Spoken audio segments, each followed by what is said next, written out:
अर्धवार्षिक परीक्षा कक्षा 10वीं 2022-23 में विषय अंग्रेजी। चलिए देखते हैं। सेक्शन ए में रीडिंग कॉम्प्रिहेंशन में अनसीन पेज को पढ़कर प्रश्न के उत्तर देना है। मतलब read the following pages and answer the question given below. इसका अर्थ ये है कि इस पैराग्राफ को पढ़कर नीचे दिए गए प्रश्नों के उत्तर देना है। तो पैराग्राफ आपने पढ़ा ही होगा। हम सीधे क्वेश्चन आंसर की ओर चलते हैं। तो जैसे पहला क्वेश्चन दिया गया है, when should discipline B enforced in life. Enforced का अर्थ होता है लागू करना किसी चीज़ को।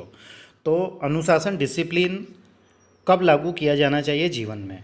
तो ऑप्शन नंबर बी इसका सही रहेगा, अर्ली इन लाइफ, मतलब जीवन लाइफ की शुरुआत में ही।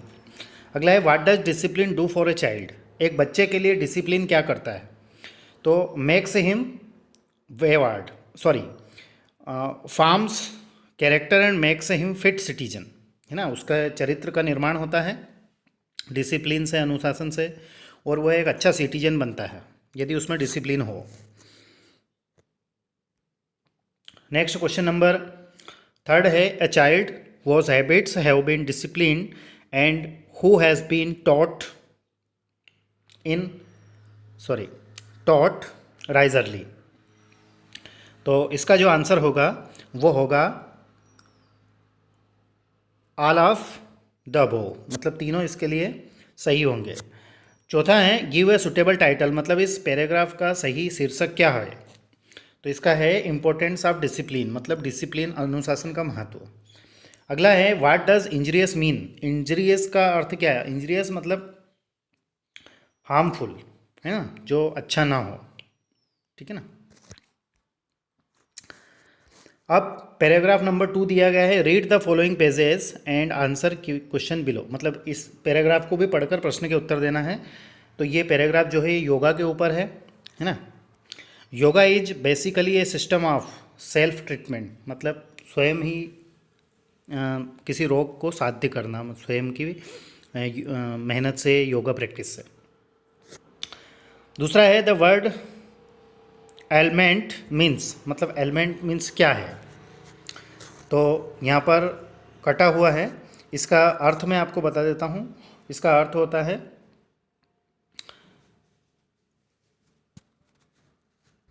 इलनेस से संबंधित इसका मीनिंग है। तो इसमें ऑप्शन यहाँ पर कटे हुए हैं, लेकिन ILLNESS, इलनेस इसका रोग से संबंधित है, ये बीमारी संबंधित। अगला है क्वेश्चन नंबर थर्ड है, faulty way of living, bad habits, lack of proper knowledge and unsuitable food give birth to diseases, disorder and alignments. ठीक है, मतलब बीमारियाँ और रोग जो है जन्म लेते हैं। The main steps of yogic practice are all of above, जैसे diet, proper yogic practice, proper knowledge. पांचवा है, the root cause of disease lies in, मतलब बीमारियों की जड़ जो हैं वो किस कारण से होती है। मिस्टेक्स ऑफ इंडिविजुअल्स, मतलब व्यक्तिगत जो हम गलतियां करते हैं। अब क्वेश्चन माफ़ कीजिएगा, सेक्शन नंबर बी की बात करें, जिसमें राइटिंग स्किल होता है, जैसे letter application, note making, summary. यहाँ पर फिर एक पैराग्राफ दिया गया है, पैराग्राफ को पढ़कर प्रश्न के उत्तर देना है। तो यहाँ पर प्रश्न है, जैसे make notes based on the above pages, मतलब इसकी नोट मेकिंग करना है। गिव ए सुटेबल टाइटल, मतलब इसका टाइटल ढूंढना है। ठीक है, तो आई होप कि इसको आपने अच्छे से किया होगा। अब इसका जो टाइटल है वो है बॉडी एक्सरसाइज, ठीक है ना। बाकी जैसे हमने आपको पहले ही बताया है, या हमारे चैनल के माध्यम से भी हम वीडियोस पहले डाल चुके थे, जैसे नोट मेकिंग लिखा होगा आपने, फिर 1.1, 1.2, 1.3, फिर 2.1, 2.3, ऐसे, है ना। चलिए क्वेश्चन नंबर 4 है, you are Amita studying in government higher secondary school Dewas, write an application to your principal requesting him to grant you full fee concession, मतलब शुल्क मुक्ति के लिए एप्लीकेशन लिखना था। तो आई होप कि आपने लिख दी होगी। ब्रिलियंट सक्सेस के लिए लेटर लिखना था, यदि ये नहीं तो ये भी आप कर सकते थे। पांचवा है, right a paragraph on any of the following topics about 120 words, मतलब ये कंपोजिशन है। तो इम्पोर्टेंस ऑफ ट्री का आपने कर दिया होगा, या फिर साइंस इन डेली लाइफ, है ना। तो ये वंडर ऑफ साइंस का है, इसको आप लिख सकते थे। इम्पोर्टेंस ऑफ ट्री मतलब पेड़ों के महत्व पर भी लिख सकते थे।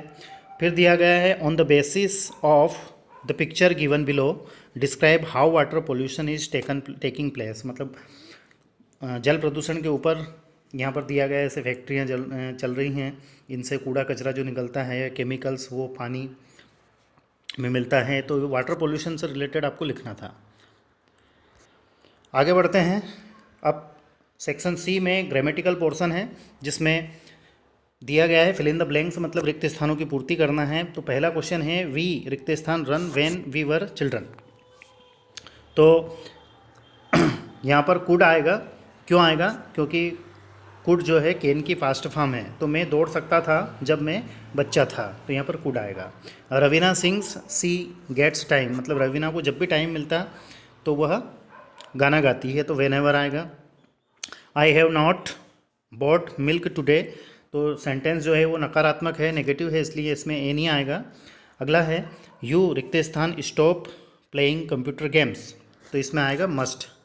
ठीक है ना, मस्ट का अर्थ होता है चाहिए ही इज़ पुअर रिक्त स्थान ऑनेस्ट, तो इसमें आएगा बट, मतलब वह गरीब है परंतु ईमानदार है।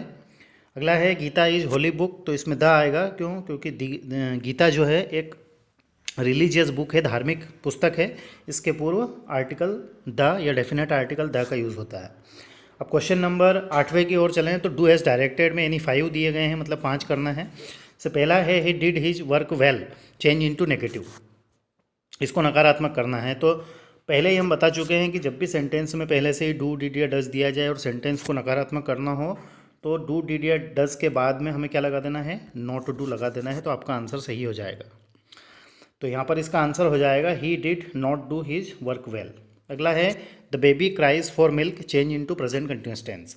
प्रेजेंट कंटिन्यूस टेंस में इसको चेंज करना है, तो प्रेजेंट कंटिन्यूस जो होता है उसमें helping verb is am are और वर्ब की फर्स्ट फॉर्म में आईएनजी होता है, तो यह यहाँ पर आएगा द बेबी के साथ में is, crying C R Y में आईएनजी हो जाएगा, क्राइंग फॉर मिल्क। अगला है work hard you will fail in exam, कठोर परिश्रम करो अन्यथा तुम फेल हो जाओगे परीक्षा में, तो और का प्रयोग करना, और मतलब अन्यथा या फिर या।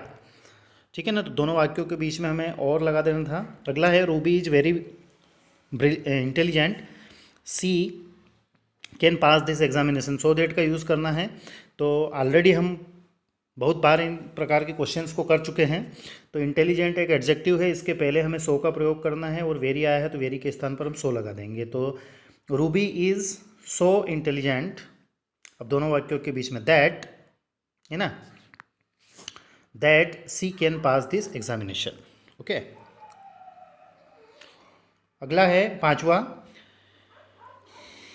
The boy is my cousin, the boy has won the race, combined the sentences using relative pronoun. Relative pronoun का यूज़ करना है, तो रिलेटिव प्रोनाउन यहाँ पर आएगा हु, मतलब हु का प्रयोग करना है, तो इसका आंसर आएगा the boy who has won the race is my cousin. ठीक है ना। अगला है he teaches English, change into passive voice tense, passive voice में चेंज करेंगे, तो इंग्लिश यहाँ पर ऑब्जेक्ट है, सब्जेक्ट के स्थान पर आएगा ही, ऑब्जेक्ट माफ़ कीजिएगा, इंग्लिश यहाँ पर ऑब्जेक्ट है, सब्जेक्ट के स्थान पर आएगा, ही ऑब्जेक्ट में जाएगा तो हिम हो जाएगा, और ये प्रेजेंट इंडेफिनिट का है तो प्रेजेंट कंटिन्यूअस की हेल्पिंग वर्ब का यूज़ होगा, तो यहाँ पर इसका आंसर हो जाएगा English is taught, TAUGHT, taught by him. Choose the correct alternatives to answer the following questions. जैसे Gautam Buddha's early name was Siddharth, मतलब गौतम बुद्ध का जो बचपन का नाम था वो सिद्धार्थ था।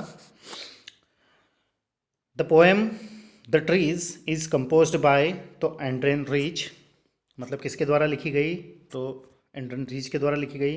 अगला है why did the pilot in black aeroplane call Paris control, तो टू नो द डायरेक्शन, मतलब डायरेक्शन को जानने के लिए वह पेरिस कंट्रोल शब्दों का प्रयोग करता है या पेरिस कंट्रोल को कॉल करता है।